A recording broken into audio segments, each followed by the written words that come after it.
churches. In the second watch, National Stadium redevelopment. For our social media question, we ask, how would you make over the National Stadium? How would you make over the National Stadium? Please share responses on our Love 101 FM Facebook page and the YouTube channel, and also on WhatsApp 876-997-3125 using the hashtag The Morning Watch. We'll share responses later on in the program, but before all of that, here's I quote. Good morning, Dr. Toussaint. This is Nadine and Okay. Ella. This morning, pardon, Doc? Yes, I'm hearing you. Yes, the I quote for today: when trouble take you, pick me short fit you. Ella. And the explanation for that is one can readily understand that when we are in trouble, we appreciate whatever help we can get to extricate ourselves. This is so even under normal circumstances, we would have a thought such help woefully inadequate. Wow, I'm hearing multiple voices this morning. That's Yes, great. I said this is Nadine and Yes. Ella. Okay. Hi, Hi, Dr. Ella. You might not know me by that name, but you were once my lecturer at CETIS. So, What? Shanti, Welcome. thank Morning. you, thank you. Morning, what's with that difference? Okay, we're going to go to the first watch in just a moment.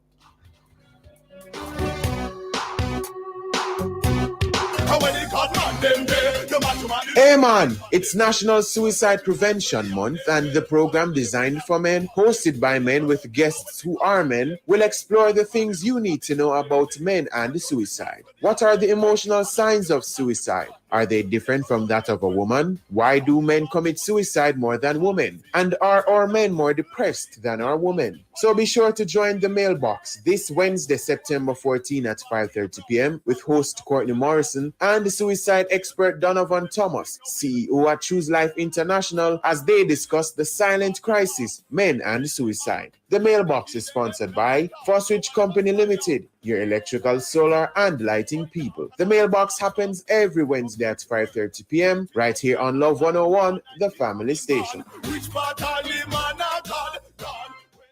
After the first year, your little one's brain continues to develop rapidly. NAN3, with its advanced formula, specially designed for children from 1 year, keeps their development on track, helps nurture their possibilities with the exclusive combination of optimized protein, HMO, probiotics, and DHA. NAN3, nurturing their possibilities. NAN3 is not a breast milk substitute. It is specially suited to children from 1 year onward. Planning to sit the January CXC CSEC exams privately? Register with Overseas Examinations Commission before the registration deadline, October 14, 2022. Visit our Kingston office or Montego Bay office to complete your application form, or send an email to help@overseasexams.org.jm. Follow our social media pages at Overseas Exams for more details. Remember, if you plan to sit the January CXC CSEC exams privately, the registration deadline is October 14, 2022. Get off to a smart start with an awesome back-to-school deal from Digicel, guaranteed for success. Buy a SIM card for $600 and get 6 gigabytes of any use LTE data, 10 gigabytes for social, and 300 local minutes for free. Plus, go postpaid. Pay as low as $2,200 plus GCT monthly for the first 2 months on a Prime bundle. Now, that's a smart way to start the new school year. Visit a Digicel store today. Digicel, made in Jamaica.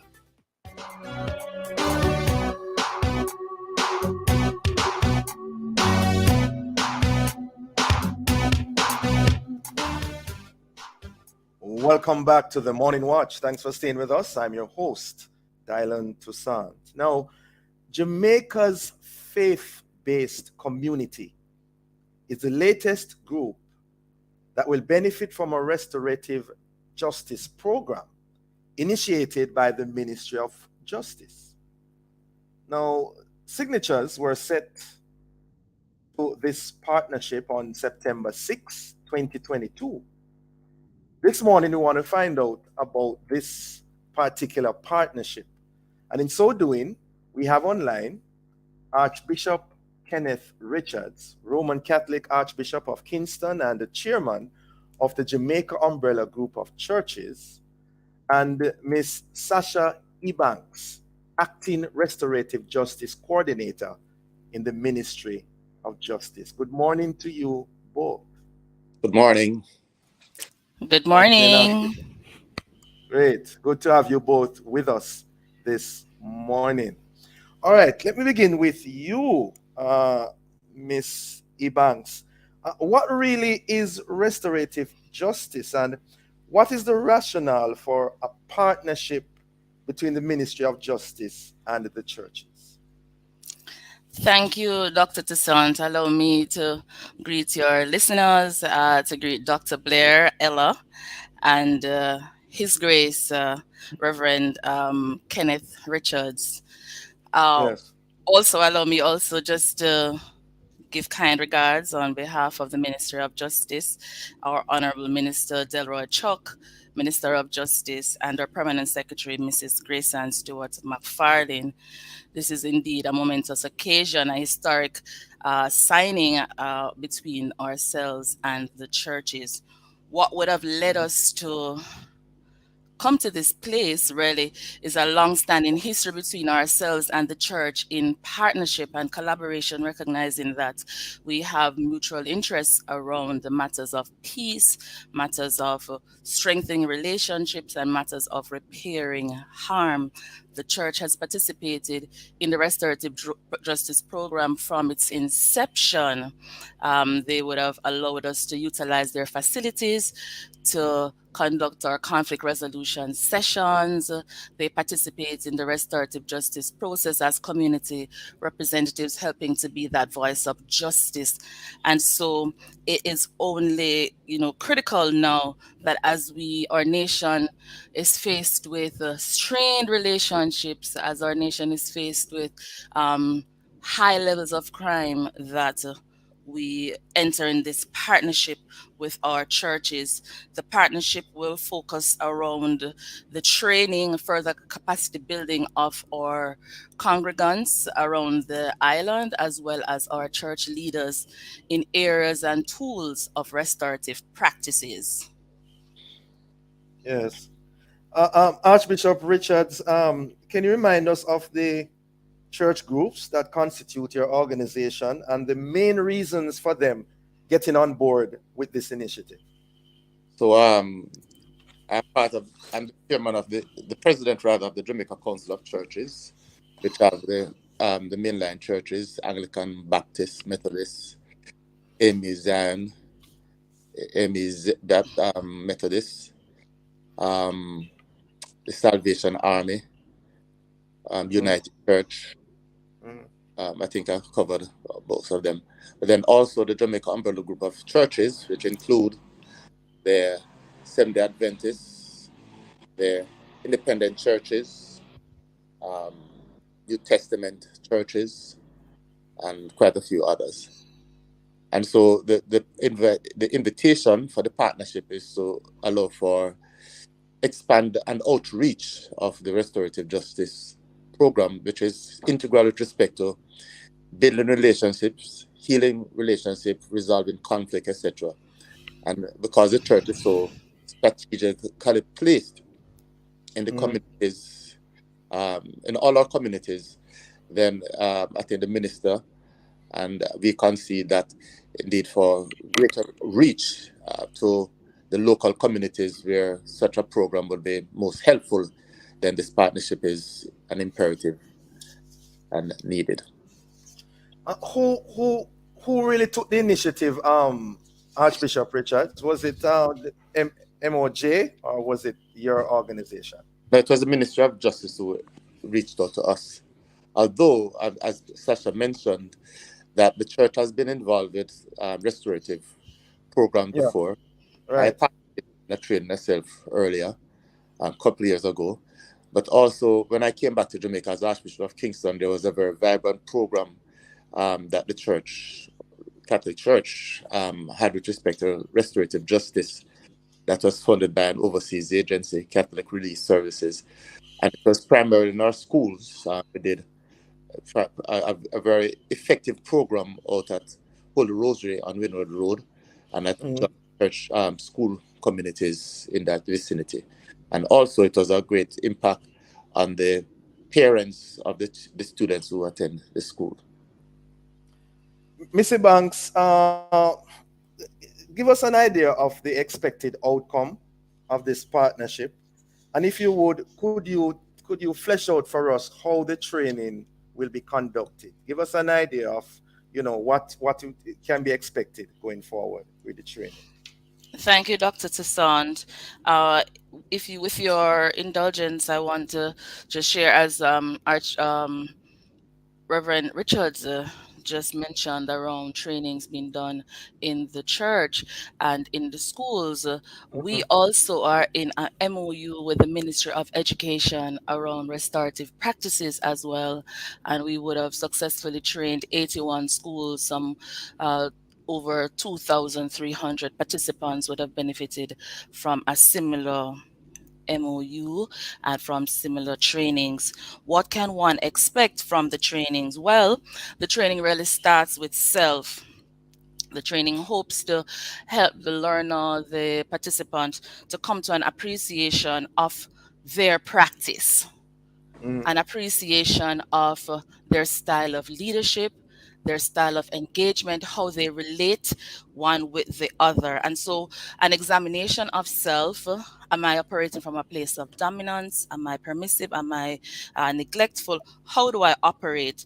Then propels one to examine what is the excellent way, shall we say. Also, we want to explore with the learner how others deal with shame. When one is brought into a position where one is victimized or where one causes offense, what happens to this individual? In restorative practice, we say that that person assumes the echidna position, that individual closes down. And what is now needed is for certain type of intervention, certain types of practices to help that person open up. And so on the training now, we now begin to speak about and share, and participants practice some of those modalities will help for persons to open up again and be open to intervention.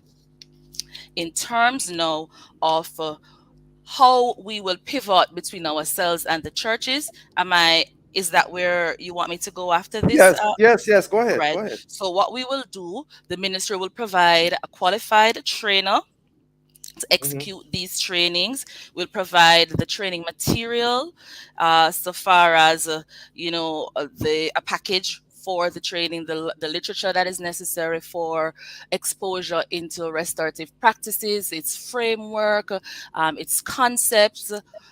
We will provide that information. We'll provide equipment for training. We'll provide certification in the training, and we will also be following up with the churches to see. I'm sorry, Mr. Banks. We are up on a break. Could you just hold those thoughts? We'll be right back. Certainly, Dr. Toussaint.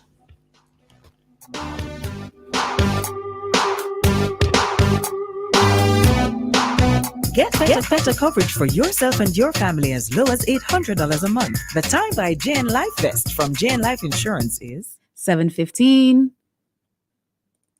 Rise with the sun and face the day with some Lasco instant chocolate. Pull a pack, stir it up. Hot or cold, enjoy the chocolatey goodness any time of the day and unleash instant smiles, instant happiness. Government pensioners or mobile unit is backed by popular demand. Coming to your parish from Monday, September 5 to Friday, September 16. Collect and submit your life certificates. Get them certified on the spot with a valid ID or just come for customer service support. See you in St. Thomas on September 5. On September 6, we will be in Portland and St. Anne on September 7. St. Mary, September 8. Trelawney, September 9. St. Catherine Pensioners, the AGD will see you on September 10. On September 12, we come to St. Elizabeth, Hanover on September 13, and Westmoreland September 14. Manchester, see you on September 15, and Clarendon September 16. For more information, visit our website at treasury.gov.jm.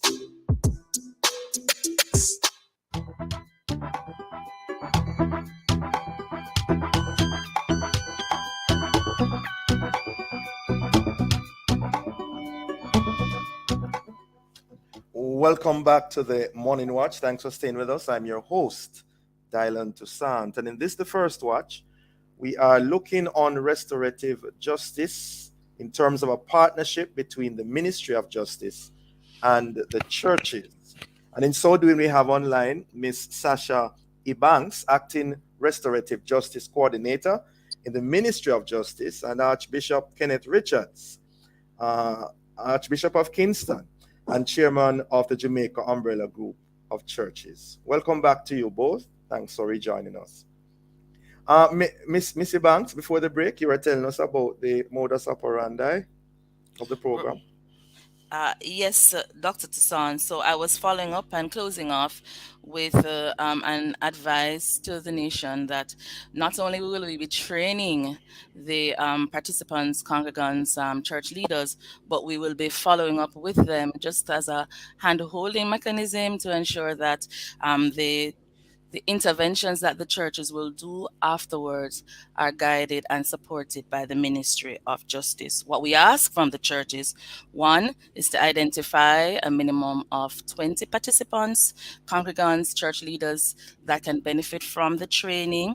We also ask them to identify a training venue, to provide refreshment for the trainees, and also to provide feedback to the ministry on how they are utilizing the practices that we will share in the training sessions.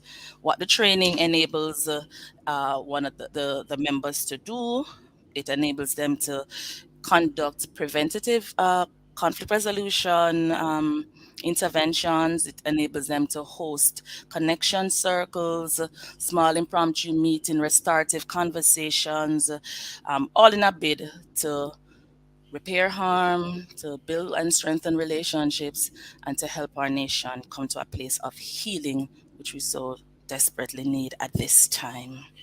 Yeah, you mentioned, Miss Ebanks, 20 participants. If you do not have that number, what can be done?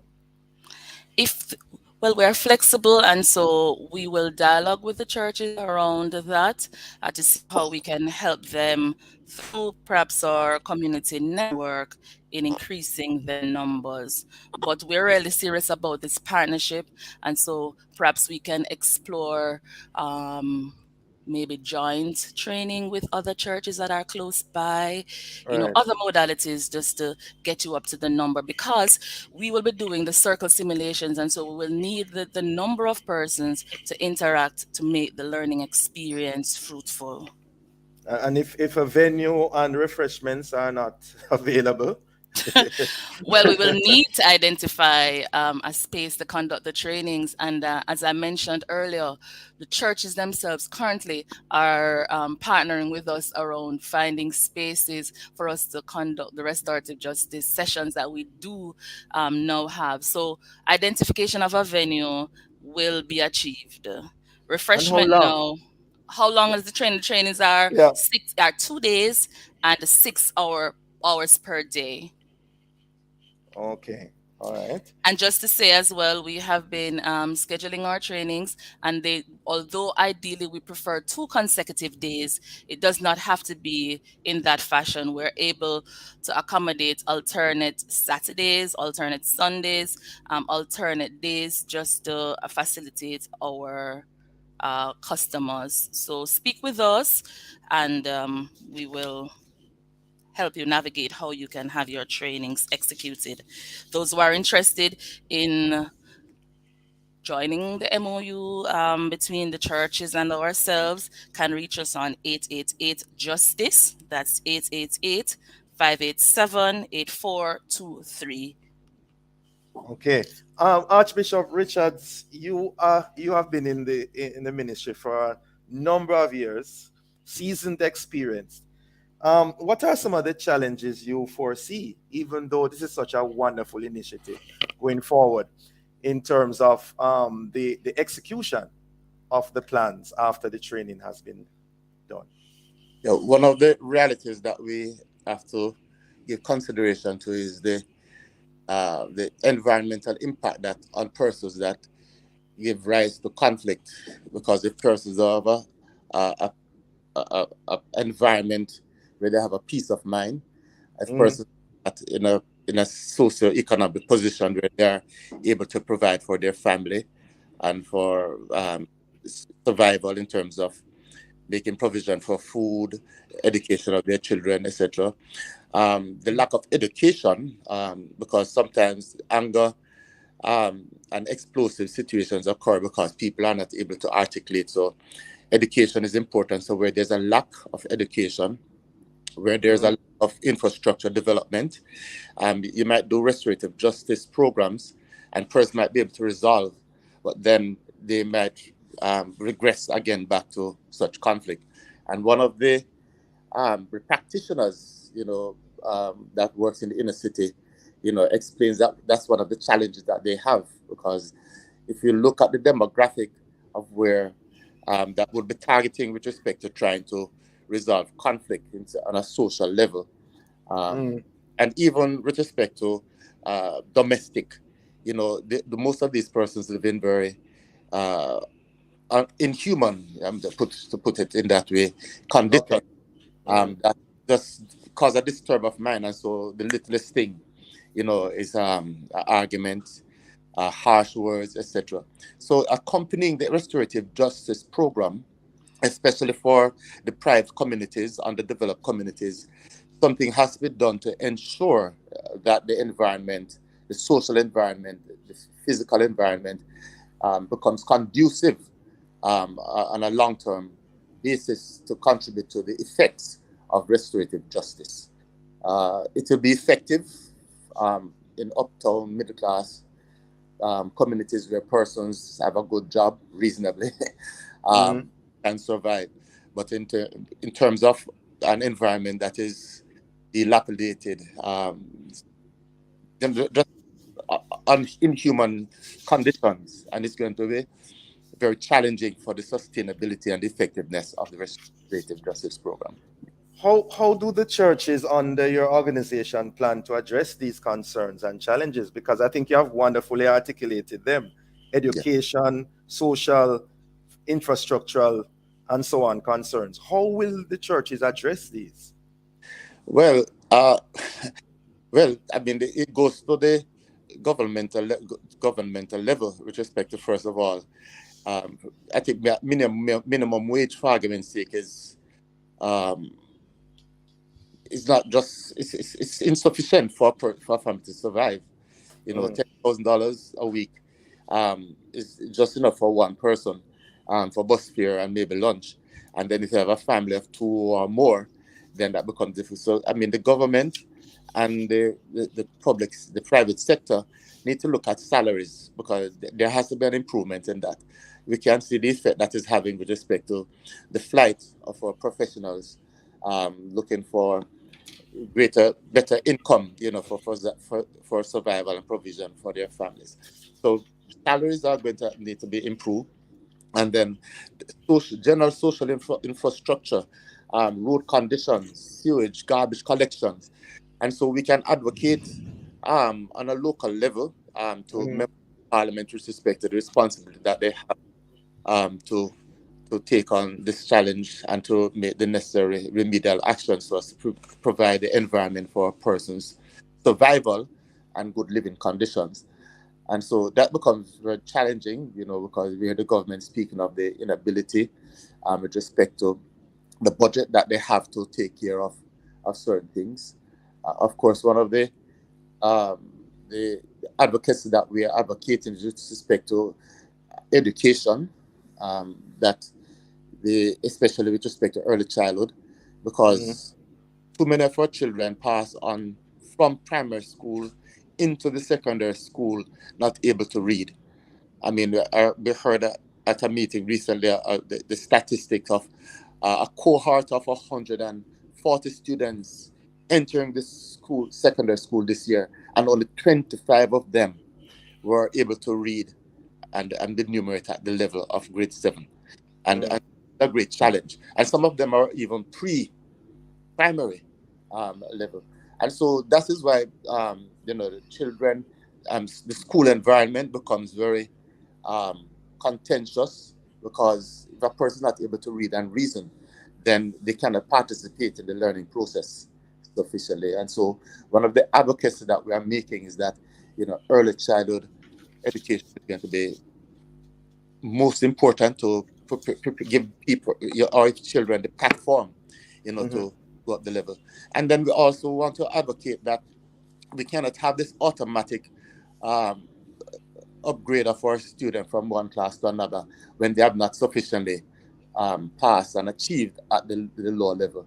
And this is something that has to be addressed, because then we bring them right through, and then we end up putting them a pathway program to do what should have been done earlier, remedial action. And we are hoping that indeed the Ministry of Education can truly look at the education structure and try to do what is needed at the initial stage, the genesis of the educational process, so that we dispose our children to be numerate and literate, and then also be inculcated with ethical values that are important, because a lot of our children are not going to church again, and not exposed to, and the school-church relationship is not reinforcing the values that are necessary, so that children can have self-restraint with respect to how to deal with challenges and difficulties and interpersonal conflict when they arise. And so the school has to play a very important role, the church has to play an important role, and then the government and civil society and private sector have to play the role with respect to how we can collaborate and coordinate to provide a social, economic environment for a better society, a peaceful society. Yeah. Miss Ibanks, you have the last word. I just want to ask you, how will the evaluation process be done? Because Jamaica is not short of initiatives and programs, but I think when the rubber meets the road, oftentimes where we fail is in terms of evaluation and effective change. How will this program be evaluated from the MOJ's perspective?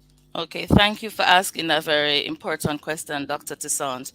Permit me also to share our statistics in terms of our clearance rate and our success rate and our own evaluation too in the ministry as it relates to our clearance rate for matters that come to us from the court. We're at 90%. In terms of our clearance rate for community interventions, and His Grace did mention about uptown communities. My substantive role, as you mentioned, I'm acting. My substantive role is RJ Officer for Tivoli Gardens Restorative Justice Center, and we're experiencing in the unit a 70% clearance rate in these communities: Denham Town, Trench Town, Greenwich Town. We're speaking about communities who are torn by violence. And the restorative justice process doesn't only take into consideration the victim, the offender. It brings into focus and into the conversation around healing partners from the Victim Services Division, the CDC officer, the poor relief.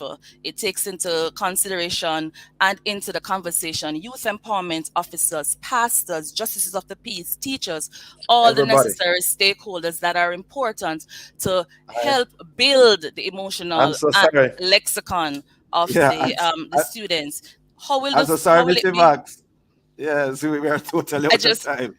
Okay, I just wanted to mention that it is a joint up approach, and it is not just ourselves and the church, but a joint up approach in terms of how it will be evaluated. We have an evaluation instrument to track how the churches will be executing the training and the interventions that we use. So we have a form that they will be identified. Sure. Thank you both for joining us. Very informative, very insightful. Have a productive day. God bless you.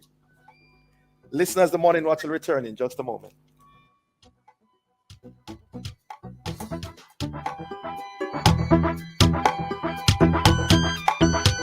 Talk to Jane Bank today to find out about achieving your own sweet home in 30 days. The time by Jane Bank Mortgage is 7:31 a.m.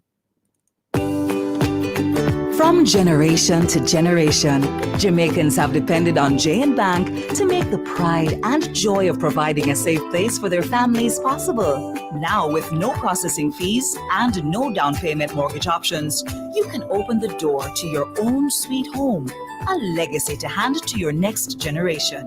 Visit jnbank.com to get pre-approved today. JN Bank will help you find a way. We are family. I'm Siobhan Blair, Youth Ambassador for the family station Love 101. Young people, we are living unprecedented times, but I implore you to choose hope. Once you choose hope, anything is possible. Let's reignite the love. I am just a little girl, but I have big dreams. And one day, all my dreams are going to come true. That's why I'm glad Mommy opened a Sagicor Bank Star Savers account for me. It's the best gift she could ever give me, because one day I won't be little anymore. And my small savings are going to grow big. I even got my own debit card. Give your child a gift that will grow. Open a Sagicor Bank Star Savers account today.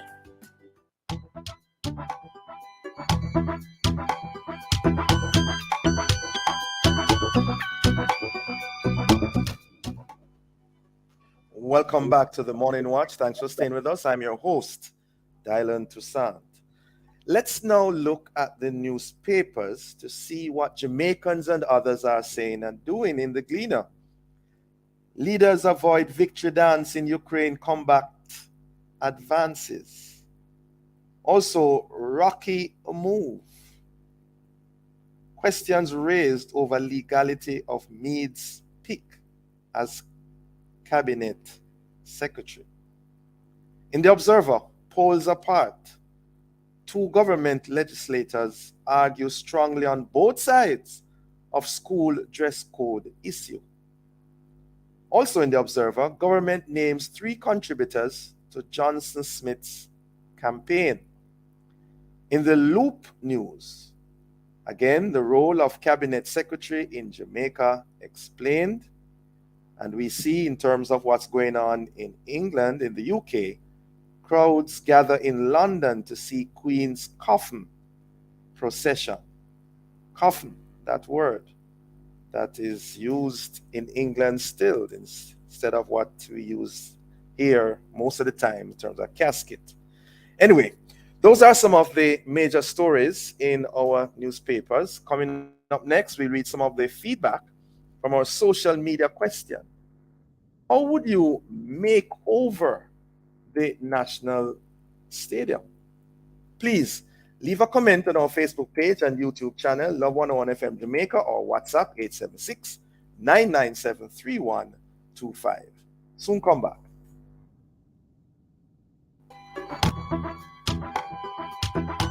Happiness begins at H&M. Have them lights we deliver on time. Have them grills with the brand new design. Got 15 stores, Highland wide.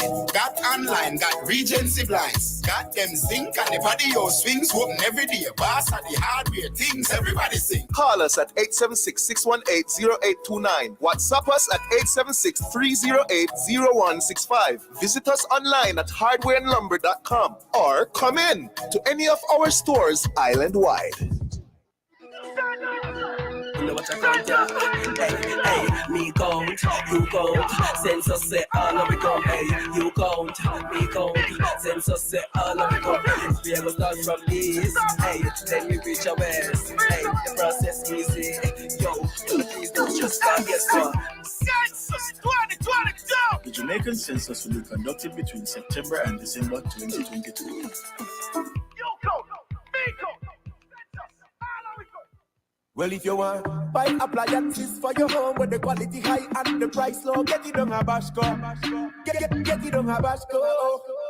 Bashco, be everything where you need. Bash quality service guaranteed and Bashco. The store that gives you more. Yeah, Bashco. Get furniture for your house, bed linen, everything for your kitchen, rugs, mugs, and more at Bashco. The store that gives you more. Bashco.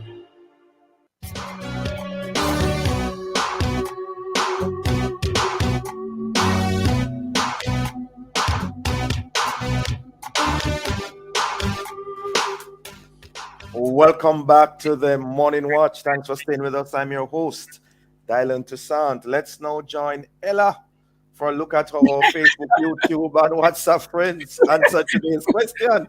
How would you make over the National Stadium? Well, Ella has left the building, but Ella Blair. All right.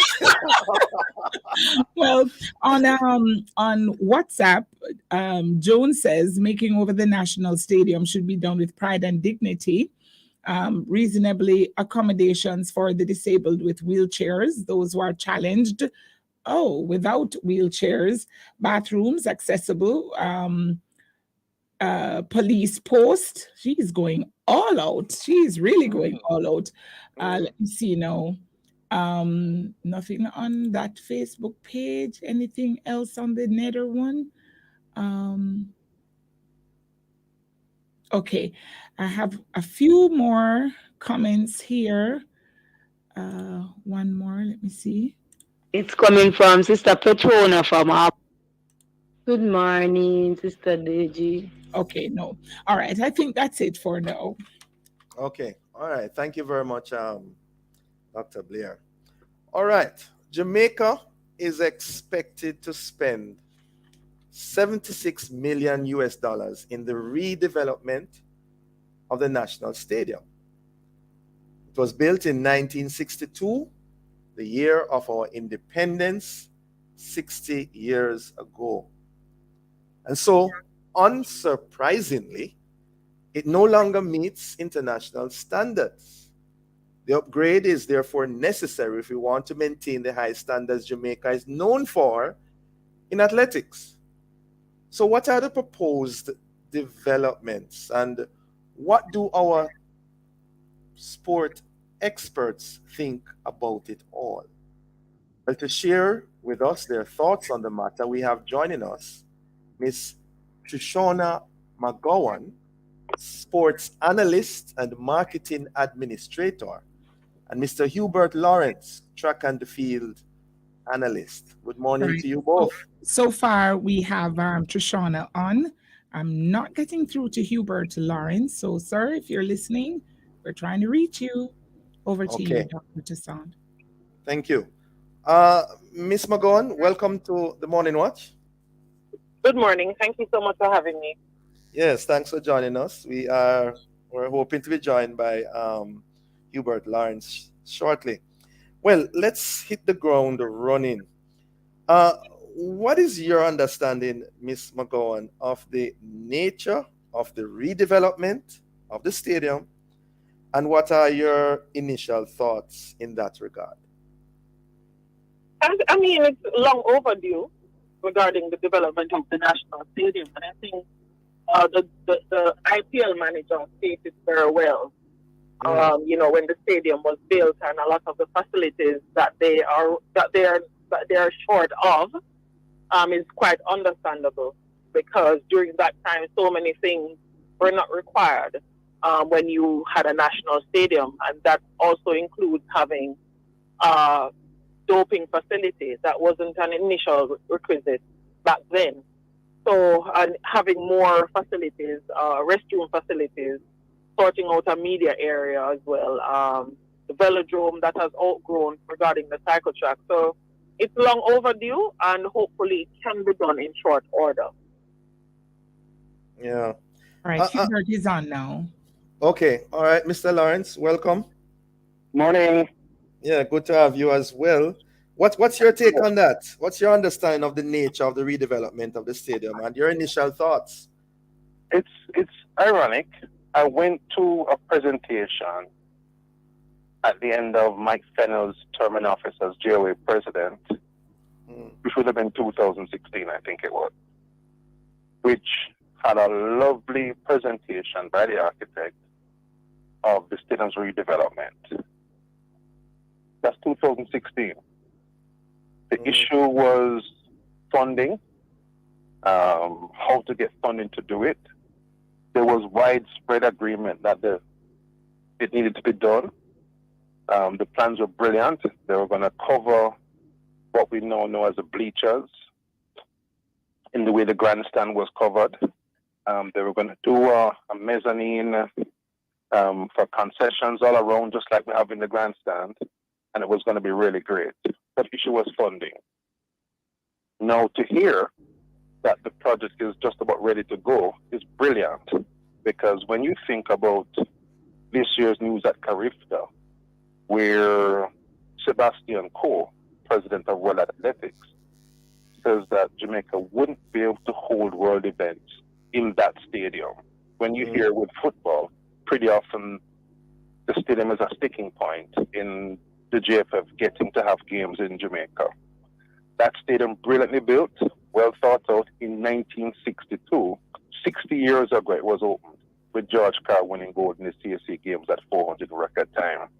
So a redevelopment of the stadium to bring it into international specifications for the 21st century is long overdue, and I think it's going to help us. It's the legacy. We'll have the stadium improved, but also we'll be able to bring bigger and better events to Jamaica. Yeah. Ms. McGowan, what exactly though would you say needs to be developed? I mean, you're going to say the old stadium, but can you go into some specifics as we try to pick the low-hanging fruits?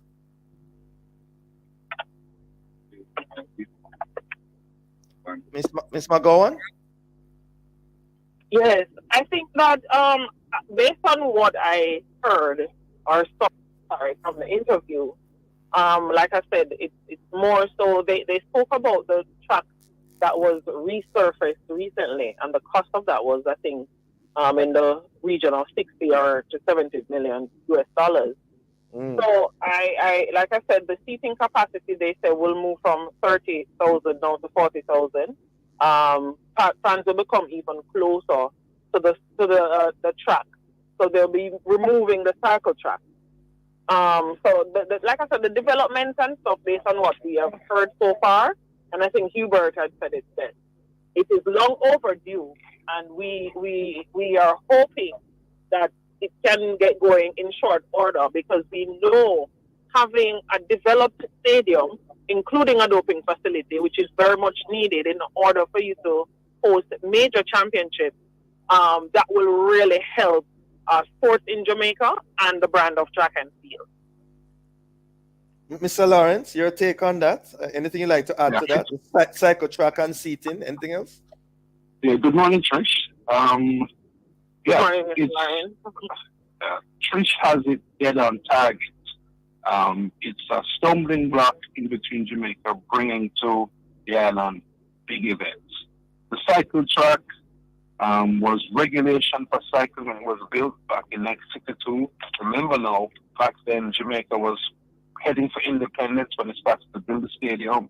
They wanted to host the CSC games 1962 and the Common Games 1966, which the stadium and the complex did successfully.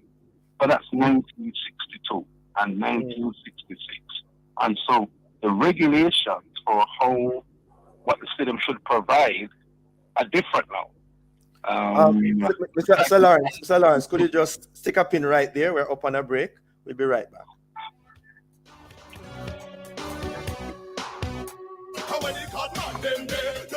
Hey man, it's National Suicide Prevention Month, and the program designed for men, hosted by men with guests who are men, will explore the things you need to know about men and suicide. What are the emotional signs of suicide? Are they different from that of a woman? Why do men commit suicide more than women? And are our men more depressed than our women? So be sure to join the mailbox this Wednesday, September 14 at 5:30 p.m. with host Courtney Morrison and the suicide expert Donovan Thomas, CEO at Choose Life International, as they discuss the silent crisis, men and suicide. The mailbox is sponsored by Foswich Company Limited, your electrical, solar, and lighting people. The mailbox happens every Wednesday at 5:30 p.m. right here on Love 101, the family station. Which part of the man of God?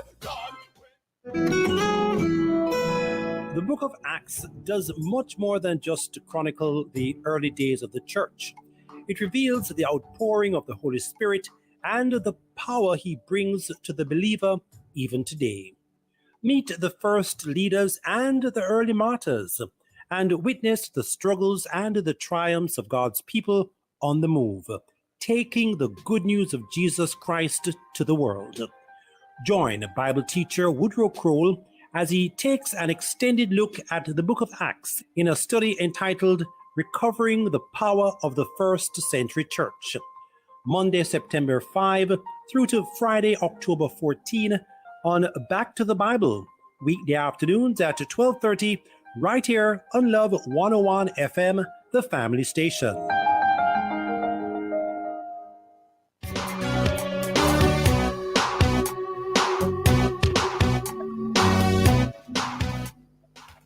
Welcome back to the Morning Watch. Thanks for staying with us. I'm your host, Dylan Toussaint, and in this, the second watch, we have been discussing the redevelopment of the National Stadium. And in so doing, we have online Miss Trishona McGowan, sports analyst and marketing administrator, and Mr. Hubert Lawrence, track and field analyst. Before the break, Mr. Lawrence, you were telling us about the specifics as you see it. Yeah, the stadium, the cycle track is important. It occupies a wide space all around the track. And what we know now, for some years now, not being used because it's no longer the regulation size and shape for a cycle track. And the plan is to put a cycle track somewhere else, built to modern specifications. And so once you take that out, then you can do more. Trishana has indicated that the plan is to increase the seating from under 30,000 out to 40,000. That's because you're going to move the cycle track out and increase the seating space. The other important point is that the last major work on the stadium was 2002. Jamaica had gotten the right to host the World Under 20 Track and Field Championships. And so there was a major refurbishing. But nothing as major as this has ever been done since it was built in 1962. So it's a major step forward once the project can get going. It's a long-term project. When I went to the presentation in 2016, they talked about doing it in phases. You would do the bottom curve, the pointing down the mountain view. Then you would do the backstretch. Then you would do the top curve to bring it around to meet the grandstand as it stands now. So you wouldn't have a disruption of events inside the stadium. So that's part of the project management that they've got to manage. So you don't have the dislocation that we had, for example, whenever the stadium, when the track is out. 2002, track being refurbished for World Juniors, champs at GC Foster. 1983, track being refurbished, boys champs goes back to Sabina Park, for example. So that's a matter for the project managers. It's not a short-term project, so it may well run into next year's track and field season, and that's an issue. But they have to manage it and get it done so we can move forward with a better facility. Interesting that you mentioned the phrase short-term in terms of the project and the projections. Will we really be able to achieve these international standards, though, Mr. Lawrence? And how long do you think, if so? I'm sure there is a projected time of completion for the project, as presented recently. The issue is fluid, a constant stream of funding, so you can work each phase of the project right after the other one. So you don't have any breaks, any hold-ups in between each phase. But on the other part of the question, I'm sure we can achieve world-class standards, modern specifications, because our architects are top class. And when I went to the presentation, it was Martin and Associates back then. They are a top class firm, there are other top class firms, and there are construction people who are top class in Jamaica. So no doubt in my mind that we can achieve the world class standards in renovating, improving the stadium. No doubt in my mind. Miss McGowan, your take on that? Yes, I totally agree with Mr. Lawrence, because I think the first thing is identifying what is needed at the National Stadium so that you can be in a position to possibly host major events. And based on, like I said, the utterances from the IPL manager, Mr. Desmond Brown, they are heading in that direction. So there's no doubt that that can be achieved. What he also said, it will take some time. They will have to put other things in place and submit that to Minister of Finance. So it's not going to be a 1-2 or easy 1-2. And I think Mr. Lawrence hit the nail on the head when he said it will take some time. So other things will have to be put in place, whether it be through Savannah Park, GC Foster College, as well as the stadium in Montego Bay, that I think would also serve very well if it is properly fixed or refurbished to facilitate our long-term goals for the National Stadium in Kingston. So a lot of work to be done all around. So let us see how quickly that will start, and then we advance from there. Yeah, I'm looking on a press release where it says that right now what we do is to convert a changing room into a doping station, which is not the best thing. And they require that athletes and officials should not enter the stadium in the same area, and our media facility is grossly inadequate. Your concerns there? Any concerns there, Miss McGowan, first, in terms of how that's going to be done? I don't think, like I said, at the start, it's good to see that they have already identified where need most of the work, or not to say all the stadium doesn't need it, but identifying the most important areas. And the doping facility, I think he said it best, when the stadium was being built back then, that was not something required. Wasn't an issue. Needed. So going forward, that will have to be a part of the plan, or it is a part of the plan. And the same for the media area, as well as more changing rooms, restrooms for women, because you have a lot more women as well coming to the National Stadium for various events. So all in all, based on the release and so on that they've said, I think that they have crossed most T's and not all I's based on what I read. So we are already looking up in that department. Yeah, you mentioned about the changing rooms. I came across that as well. Is it that when it was built, there were fewer areas allocated for that for women? Is that the case now, Ms. McGowan? Well, I'm not sure. Mr. Lawrence can able to answer that. Mr. Lawrence able to answer that. Yeah, based on our age, only based on our age. Yeah. Right. Mr. Lawrence, you answer that one. Yeah, I don't use the changing areas for women at the stadium at all. But broadly, all those areas were built to 1962 specs, and quite possibly a projection of how things would go through the next decade or whatever it is. This is 60 years on, and so that wide-angle look that Major Desmond Brown has taken, he and his team at Institute at the complex, is correct. I heard these same points made when I went to that presentation in 2016. And so, Jamaica's had divert funds to fight COVID and so on and so forth. And so I think that has maybe delayed funding on sporting projects. And now that COVID is trending down a bit, I think it's a good time for the sports sector to look at what it needs to do to upgrade. This matter of the stadium being out of date has come up time and time again. When you go to, say, a big track, let's take media, for example. Back in those days, just JBC, television, RGR, and Radio 1 maybe.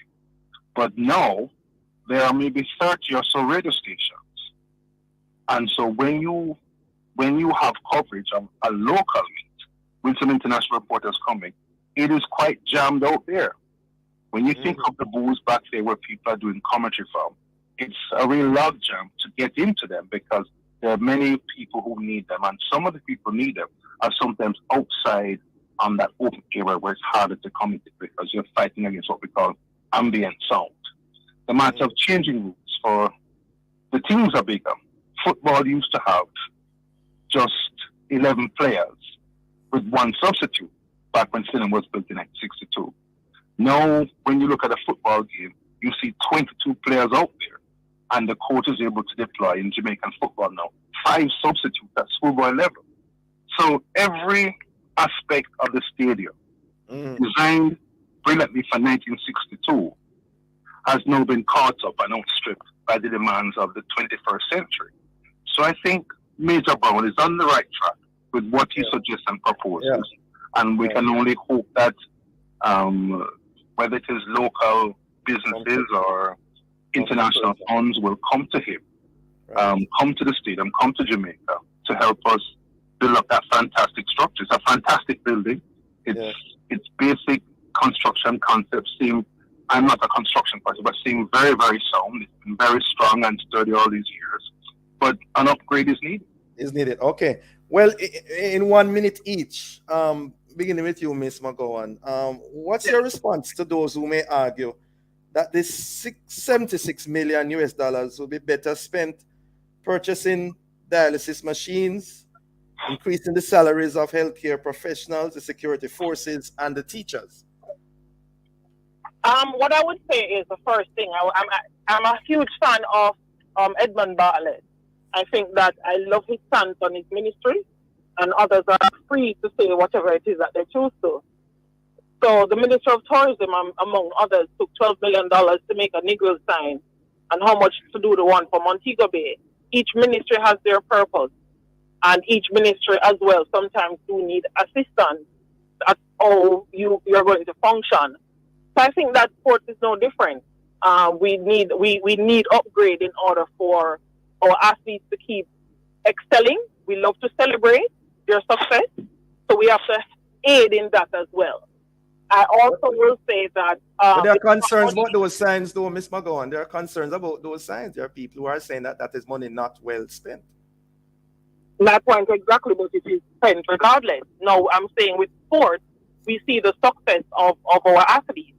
It's not just from any one thing. It's not just from them running only or being coached. We have to have good facilities to help with our stars that we love to celebrate so much. You're loud and clear. Okay. That is one. Sports is a business. Okay. And until Jamaicans start to realize that, we'll be in a better position. And a part of business is you have to spend so you can see great return. Mr. Lawrence, half a minute. Your quick response. I had the same conversation in Parliament back in the 1960s when it was proposed to be built.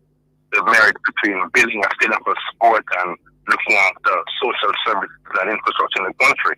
And it's the same conversation. What I would say is that the stadium has paid back Jamaica time and over by helping to build this brand Jamaica in sport. So it's a tough choice for the politicians to have to make the decision, but I think the stadium has paid its way. Okay, thank you both for joining us. Interesting discussion. Have a productive day. Thank you so much for having me. Great. Thank you, listeners, for being with us. Join us again tomorrow as we continue to set the stage for discussion of topical and controversial issues. For information, we'll get copies of this program. Call our production department at 876-968-9596-7. This has been the Morning Watch. Thanks to our producer, Miss Kathy Gale, and our guests. I'm Dylan Toussaint, and you're back to Loving the Morning with Dr. Nadine Blair and perhaps Ella. Alas. All right. Have a wonderful day. You too. God bless.